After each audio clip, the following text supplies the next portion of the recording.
Selamat datang di channel Simar Imam. Sembari mendengarkan tinggalkan like dan komentarnya bosku.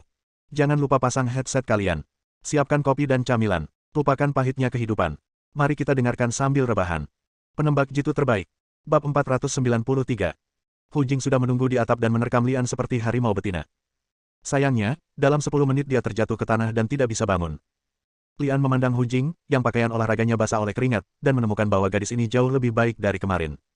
Jika tidak ada kecelakaan, Hu Jing seharusnya hampir menerobos ke ranah Ki Sejati. Dapat dikatakan bahwa memasuki alam Ki Sejati dan tidak memasuki alam Ki Sejati sepenuhnya adalah dua dunia. Begitu dia menerobos ke ranah Ki Sejati, kekuatan Hu Jing akan meningkat pesat, mencapai dunia baru. Apakah kamu membutuhkan bantuanku? Lian bertanya. Tidak perlu.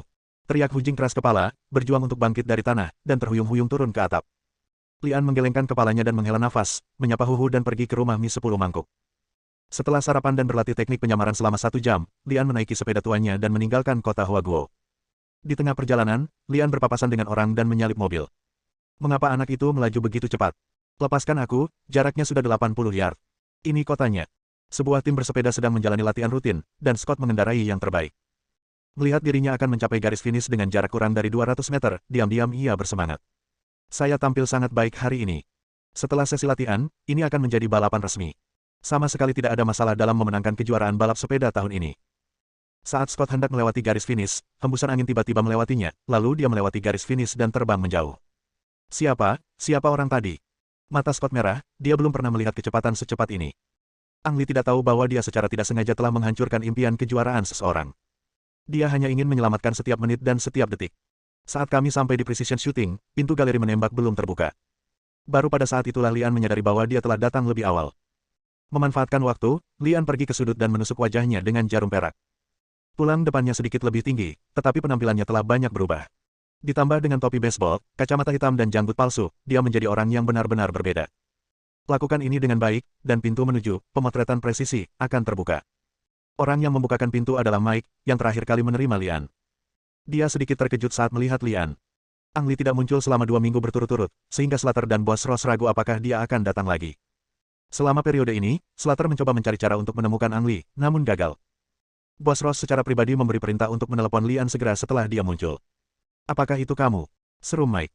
Ang Li terkekeh, mengeluarkan kartu hitam yang diberikan Slater padanya, dan bertanya, dengan kartu ini, bolehkah saya memainkan semua senjata di sini?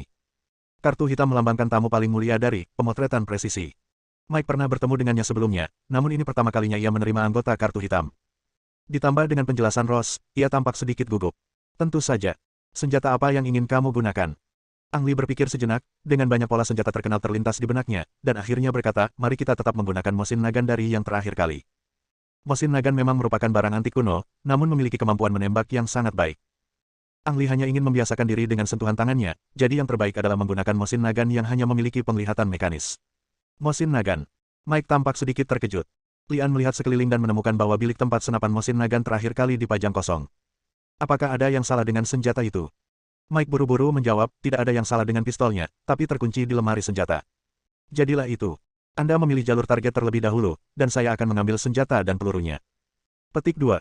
Oke, mari kita tetap pada jalur target yang terakhir kali. Kata Lian. Jalur sasaran terakhir adalah jalur sasaran nomor 7. Jalur sasaran nomor 7 selalu melambangkan kesialan, siapapun yang berada di jalur sasaran tersebut, tidak akan mampu mencapai hasil yang ideal. Namun Ang Li meraih hasil di jalur target 0. 7 yang tidak didapat di target lainnya. Dapat dikatakan telah menciptakan sejarah, penembakan presisi. Semua orang mengira kutukan jalur target 0. 7 telah dipatahkan oleh Ang Li, namun bahkan setelah berganti orang, dia tetap tidak dapat mencapai hasil yang diinginkan. Pintu jahat. Kebanyakan orang beranggapan demikian, namun hanya sedikit orang yang mengetahui bahwa prestasi Ang Li tak lepas dari bakatnya yang luar biasa. Ang Li pergi ke target lane 0. 7 sendirian, sementara Mike pergi ke lemari senjata untuk mengambil senjata, dan menelepon untuk melapor ke Slater. Slater sedang memarkir mobilnya di tempat parkir, ia sangat bersemangat saat menerima telepon dari Mike. Ia bahkan tidak repot-repot memarkir mobilnya, turun dari mobil dan bergegas menuju lapangan tembak, berlari menuju sasaran nomor 7, jalur. Dalam perjalanan, Slater melapor langsung kepada Ross. Sebagai bos, Ross tidak perlu datang ke lapangan tembak setiap hari. Setelah mengetahui bahwa Ang Li muncul lagi, dia menyuruh Slater untuk mempertahankan Ang Li apapun yang terjadi. Slater kehabisan napas saat dia bergegas menuju jalur 7. Ang Li berinisiatif menyapa setelah mengenali Slater. Pak, saya akan menjadi petugas keamanan Anda hari ini, oke?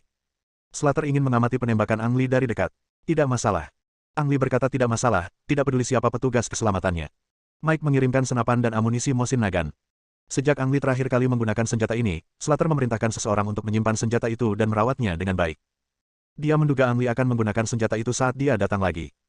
Benar saja, tebakannya benar. Hal ini terutama didasarkan pada kenyataan bahwa setiap penembak memiliki kebiasaannya masing-masing.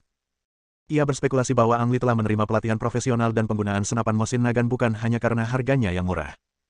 Ang Lee menembakkan 5 peluru dalam posisi tengkurap, berlutut, dan berdiri sepanjang 100 meter untuk membiasakan dirinya dengan sensasi tersebut. Saat target berpindah ke jarak 200 meter, Ross bergegas mendekat. Lian terbaring di tanah bersiap untuk menembak. Dia tidak memperhatikan kedatangan Ross dan berkonsentrasi pada penembakan. Ross takut mengganggu pengambilan gambar Ang Lee, jadi dia bertanya pada Slater dengan matanya. Apakah aku terlambat? Tidak, penembakan 200 meter baru saja dimulai, jawab Slater dengan matanya. Setelah itu, perhatian kedua orang itu sepenuhnya terfokus pada Lian. Pemotretan Ang Lee tampak sedikit lebih cepat hari ini, dan dia tidak menunggu momen tertentu sebelum memotret seperti sebelumnya. Tidak peduli bagaimana kecepatan atau arah angin berubah, sepertinya hal itu tidak berpengaruh pada tembakannya. Slater dan Ross diam-diam terkejut saat melihatnya. Setelah penembakan 200 meter, Lian mengatur pernapasannya secara diam-diam, dan kemudian memerintahkan target untuk bergerak ke 300 meter. Sebagian besar jalur target berada di pegunungan. Saat target bergerak mundur, sudutnya perlahan meningkat, yang sangat merugikan dalam pengambilan gambar. Selain itu, senapan Mosin Nagant yang digunakan Ang Lee hanya memiliki pembidik mekanis. Targetnya setara dengan titik kecil di jarak 200 meter. Pada jarak seperti itu, apakah target masih dapat terlihat melalui penglihatan mekanis? Bab 494. Melihat target yang jaraknya ratusan meter dengan mata telanjang adalah satu hal, dan melihatnya melalui penglihatan mekanis adalah hal lain. Biasanya target akan menyusut, dan seiring bertambahnya jarak, situasi menyusut ini akan menjadi semakin serius. Pada jarak 300 meter, sudah sangat sulit untuk melihat target dengan mata telanjang, dan bahkan lebih sulit lagi untuk melihatnya melalui penglihatan mekanis. Biasanya dalam hal ini sebagian besar alat bidik sudah digunakan, hanya dengan cara inilah target dapat terlihat dengan jelas. Slater dan Ross saling memandang dan mengerutkan kening, penuh keraguan apakah Ang Lee dapat mencapai target yang berjarak 300 meter. Tak satu pun dari mereka berbicara, tapi diam-diam mengamati dan menunggu hasilnya. Bagi orang awam, memang sangat sulit melihat target yang berjarak 300 meter melalui penglihatan mekanis. Lian sekarang berada di alam ki tingkat kedua, dan penglihatannya setinggi orang biasa. Sederhananya, jarak 300 meter bukanlah masalah baginya. Namun, seiring bertambahnya jarak, Lian masih sangat berhati-hati. Kecepatan menembak sengaja diperlambat, seperti pertama kali menembak, Lian menunggu waktu tiba dan hanya menarik pelatuknya saat tidak ada angin. Bang! Saat tembakan pertama dilepaskan, Slater segera mengambil teropongnya dan melihat sasarannya. Target yang berjarak 300 meter terlihat oleh teleskop berkekuatan tinggi, dan Slater dengan jelas melihat lubang tambahan di tengah target. Capai targetnya, dan itu masih tepat sasaran. Slater memasang ekspresi yang tidak bisa dipahami di wajahnya.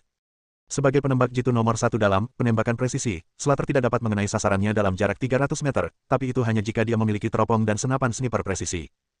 Menggunakan senapan Mosin Nagant yang hanya memiliki pemandangan mekanis, Slater merasa dia tidak bisa melakukannya. Ang Lee melakukannya, dan itu luar biasa. Slater berbalik dan mengedip pada Ross. 10 dering. Ross juga tampak tidak percaya. Dia tidak mempercayai fakta ini sampai dia mengambil teleskop dari Slater dan melihatnya dengan matanya sendiri. Matanya tertuju pada Lian. Ross mengepalkan tangan kanannya. Kukunya telah menancap di dagingnya tetapi dia tidak merasakan sakit apapun. Dia sangat bersemangat, Lian seperti hadiah dari Tuhan. Jika Ang Lee bisa bergabung dengan tim, mengapa tidak mungkin memenangkan Golden Target Championship? Apapun yang terjadi, kita harus memenangkan Lian. Diam-diam Ross memutuskan untuk terus memperhatikan Lian. Bang! Ang Lee menarik pelatuknya untuk kedua kalinya, dan pelurunya pun mendarat tepat sasaran. Jika yang pertama adalah keberuntungan, maka yang kedua berturut-turut melambangkan kekuatan. Ross dan Slater tidak meragukan kekuatan Ang Lee. Mereka berdiri di sana hanya untuk melihat kejutan seperti apa yang akan diberikan Ang Lee kepada mereka. Setelah memotret dari posisi tengkurap pada jarak 300 meter, tentu akan ada pemotretan dari posisi berlutut dan menembak berdiri. Ang Lee tidak mengecewakan, setiap peluru tepat sasaran. Usai ronde tembak-menembak, Ang Lee kembali berbaring. Baik Slater maupun Ross memahami apa yang coba dilakukan Lee. Putaran penembakan sebelumnya semua dilakukan saat tidak ada angin, namun kini Lian ingin menantang menembak saat ada angin. Slater dan Ross saling berpandangan, keduanya sangat penasaran dengan bagaimana sikap Ang Lee. Targetnya sama pada jarak 300 meter, postur pengambilan gambar sama, tetapi pengambilan gambar sangat berbeda saat ada angin dan saat tidak ada angin. Saat menembak pada jarak 100 meter, dampak angin sepoi-sepoi terhadap peluru yang mengenai sasaran sangat lemah, namun setiap jarak 100 meter dampaknya akan meningkat secara eksponensial. Selain itu, angin di sini pasti tidak semilir, dan umumnya mencapai level 3. Angin kategori 3 berbendera merah dan kecepatan anginnya mencapai sekitar 5 meter per detik. Dalam hal ini, tembakan dari jarak 100 meter pun akan berdampak besar, apalagi tembakan dari jarak 300 meter.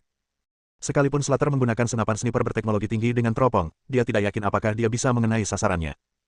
Oleh karena itu, menurutnya, sangat bagus jika Ang Li bisa mencapai target. Persyaratan Ang Li lebih tinggi, dan sasarannya adalah sasarannya. Jika dia bahkan tidak bisa tepat sasaran, dia tidak akan layak disebut penembak jitu terkuat di dunia, dan tidak akan banyak penembak jitu legendaris yang akan mati di bawah senjatanya. Bahkan lebih mustahil baginya untuk bertahan hidup sampai sekarang. Tantangan kali ini jauh lebih besar dari sebelumnya, dan Ang Li mengeluarkan energi paling banyak. Bang! Butuh waktu setengah jam sebelum Ang Li melepaskan tembakan pertama. Slater buru-buru mengambil teleskopnya, rahangnya hampir ternganga karena terkejut. Bullseye, tembakan ini benar-benar tepat sasaran. Setelah mengetahui hal ini, Ross menatap Lian dengan cemberut, bergumam pada dirinya sendiri. Apakah anak ini robot?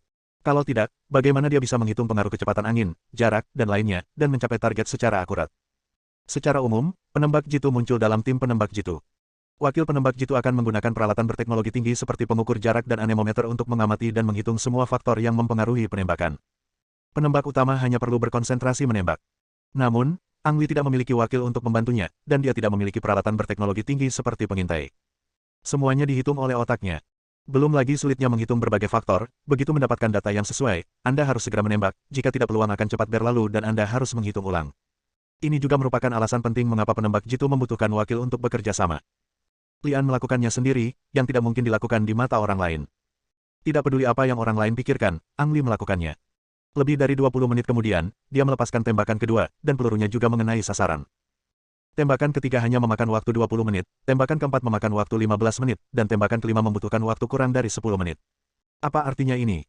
Ini menunjukkan bahwa kemampuan menembak Ang Li terus meningkat dan perasaan tangannya semakin baik. Dia adalah seorang jenius di antara para jenius. Orang seperti itu, bahkan jika dia pergi ke Olimpiade, akan kembali dengan membawa medali emas. Penembakan berakhir pada posisi tengkurap pada ketinggian 300 meter di tengah angin. Slater dan Ross masih berdiri tak bergerak, ingin melihat penampilan menembak Ang Li dengan berlutut.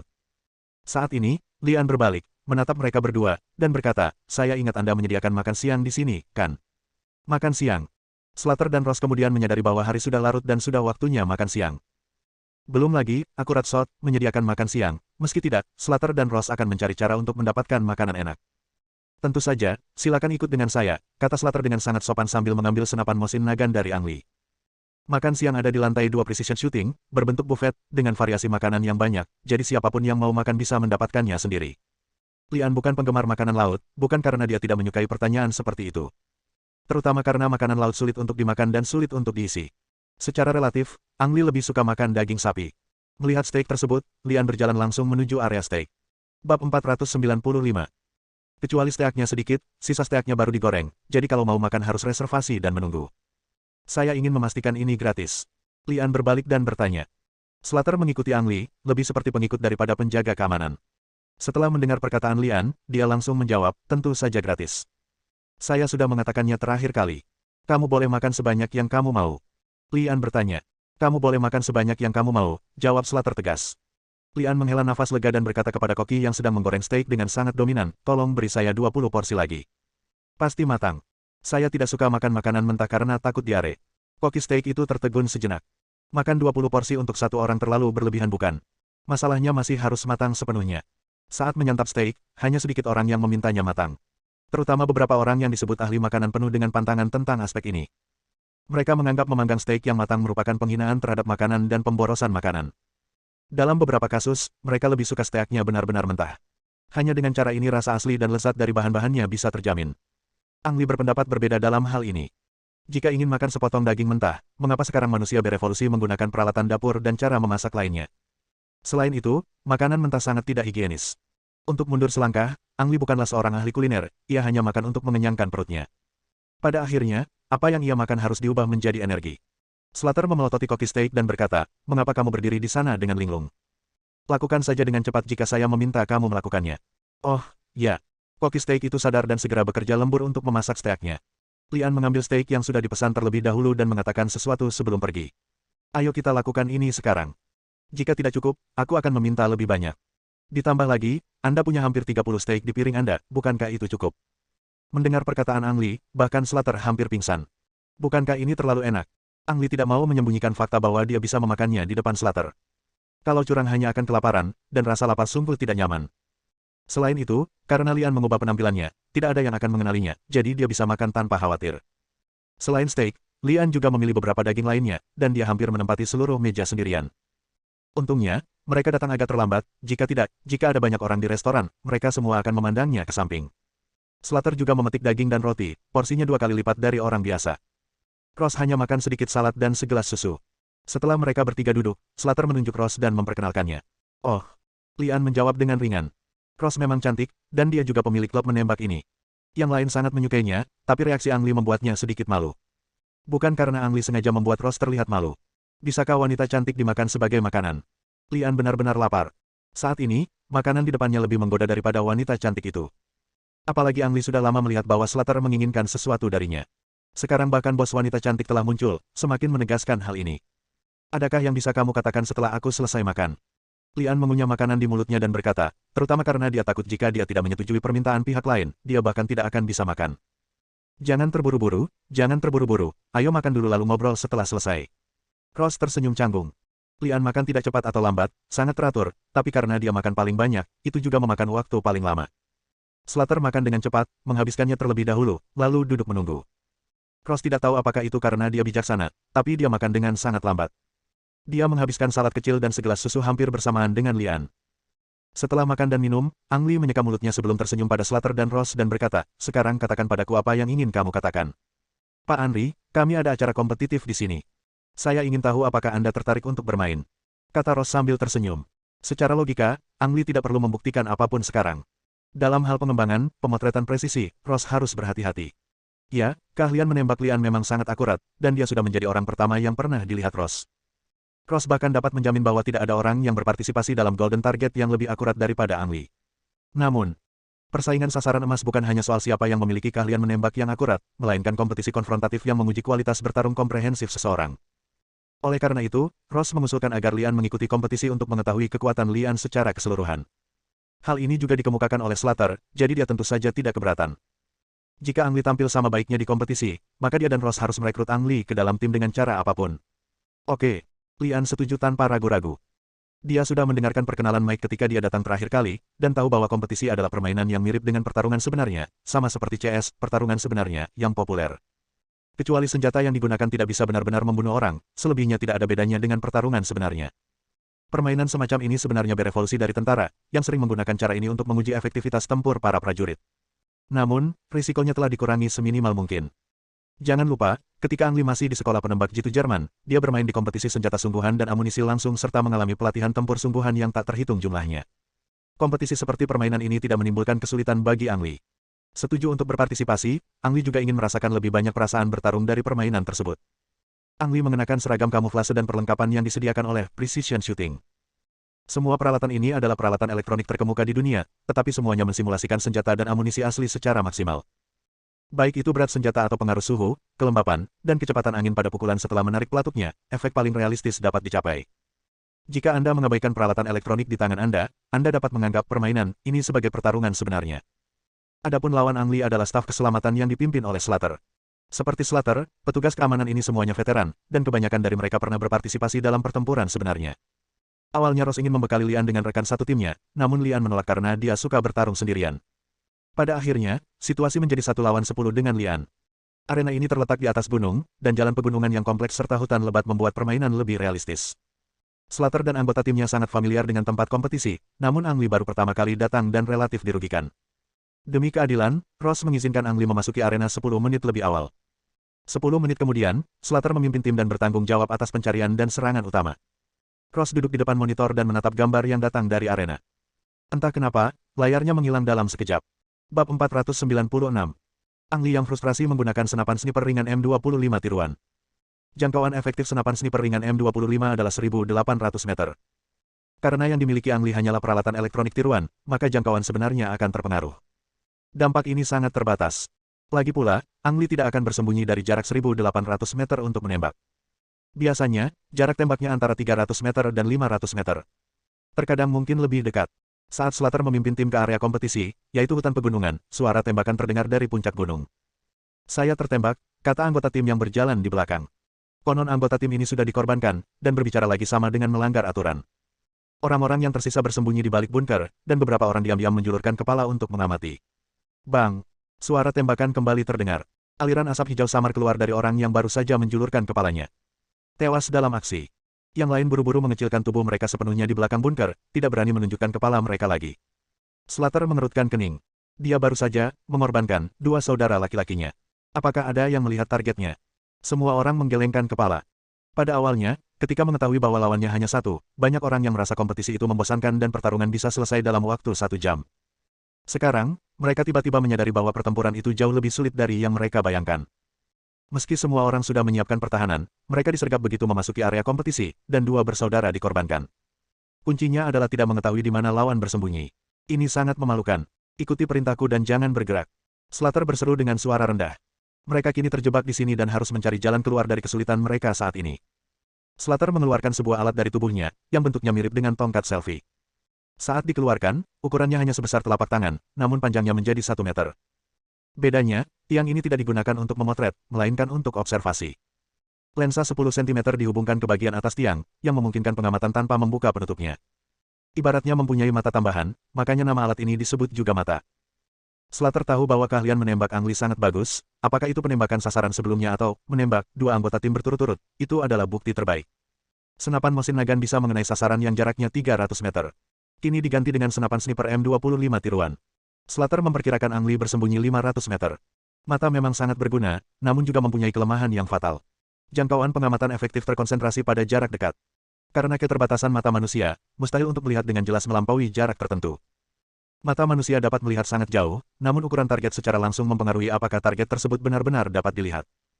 Misalnya, orang dapat dengan mudah melihat gunung yang jaraknya puluhan kilometer, tetapi dapatkah Anda melihat orang atau burung di gunung tersebut? Ini adalah batasan relatif. Slater bisa melihat sangat jauh dengan matanya, tapi setelah melihat sekeliling, dia tidak bisa melihat di mana Ang Lee berada. Hal ini juga diharapkan. Bahkan jika dia tidak menggunakan mata dan memberinya teleskop, tidak akan mudah menemukan Lian. Sesuatu harus dilakukan untuk mewujudkannya. Slater diam-diam berkata, kalau tidak mereka akan terjebak dan mati di sini, dan mereka hanya bisa bergerak setelah gelap. Apakah benar-benar aman setelah gelap? Jawabannya adalah tidak. Belum lagi Lian bersedia menemani mereka hingga malam gelap, dia juga tidak bersedia. Itu hanya sebuah permainan, dan tidak masuk akal jika memakan waktu begitu lama. A kecil. Slater memanggil dengan lembut ke anggota tim di sebelahnya. Little A memahami bahwa untuk memenangkan pertempuran ini, dia harus terlebih dahulu mencari tahu di mana Lian berada. Ang Lee sudah 2 kali melepaskan tembakan, namun siapa yang bisa menjamin posisinya masih sama seperti tembakan pertama. Dalam kebanyakan kasus, penembak jitu akan tetap diam agar tidak ketahuan oleh musuh, tetapi begitu tembakan dilepaskan, dia akan bergerak secepat mungkin. Oleh karena itu, Slater menyimpulkan bahwa Lee telah menjauh dari tempat tembakan pertama dilakukan. Retakan. Little A melemparkan bom asap ke kanan, rupanya mencoba menggunakan penutup asap untuk berpindah posisinya. Padahal, bom asap itu hanya digunakan untuk menarik perhatian Ang Lee. Saat asap mulai mengepul, si kecil berlari keluar dari sisi kiri. Menurutnya, jika Ang Lee ingin mengalihkan perhatiannya dari asap lalu menarik pelatuk untuk menembak, setidaknya diperlukan jeda 2 hingga 3 detik. Dalam 2 hingga 3 detik, Little A aman. Si kecil A bergerak sangat cepat, dan dia harus memastikan bahwa dia bersembunyi di balik bunker lain dalam waktu 2 detik. Selama periode ini, Slater memperhatikan tanpa berkedip, mencari lokasi Lian. Peralatan elektronik tersebut akan mengeluarkan suara, namun tidak akan menghasilkan suara tembakan seperti senjata sungguhan. Kalaupun ada, hilang dalam sekejap ditambah dengan pengolahan sebelumnya, sangat sulit menemukannya. Slater menunggu Ang Lee bergerak. Tidak peduli seberapa tersembunyinya Lian, dia akan selalu terekspos jika dia bergerak. Bang! Suara tembakan terdengar. Hampir di saat yang bersamaan, terdengar suara, tabrakan, dan si kecil menghempaskan dirinya ke balik batu, namun asap keluar dari tubuhnya. Mati. Little A tidak dapat mempercayainya. Waktu yang dibutuhkannya untuk melemparkan dirinya ke belakang batu kurang dari 2 detik. Ataukah targetnya tidak tertipu sama sekali dan sudah mengetahui bahwa dia akan segera keluar dari sini? Bagaimanapun, anggota tim Slater yang lain tersingkir. Slater tidak tahu. Dia menilai perkiraan lokasi Ang Lee dari suara tembakan dan menatap lensanya, berharap bisa melihat posisinya saat Ang Lee bergerak. 1 detik berlalu. 2 detik berlalu. 3 detik, 4 detik. Slater mengulurkan tangan dan mengusap matanya yang bengkak, tapi dia tidak melihat gerakan apapun. Apakah dia akan melakukan semua snipping di tempat yang sama? Slater mengerutkan kening. Jika itu masalahnya, itu akan sangat buruk. Dengan keterampilan menembak Ang Lee, selama seseorang di pihak Slater muncul, dia akan dikorbankan. Frustrasi. Bahkan jika Slater berpartisipasi dalam pertarungan sungguhan, dia tidak pernah merasa sesedih yang dia rasakan sekarang. Pada saat yang sama, Ross duduk di kantor dan mengerutkan kening, memperhatikan para teknisi sibuk mencari masalah. Pengawasan di tempat lain bagus, hanya area kompetisi tempat Lian dan lainnya berada yang bermasalah. Setelah berpikir sejenak, Ross mengeluarkan ponselnya dan menelepon Slater. Slater, cepat angkat teleponnya. Ross mendapat firasat buruk. Slater tetap mematikan ponselnya, tidak menyadari panggilan masuk. Bahkan jika dia mendengar panggilan telepon, dia tidak akan pernah menjawabnya saat ini. Seluruh energinya terfokus pada pertempuran ini. Bersambung.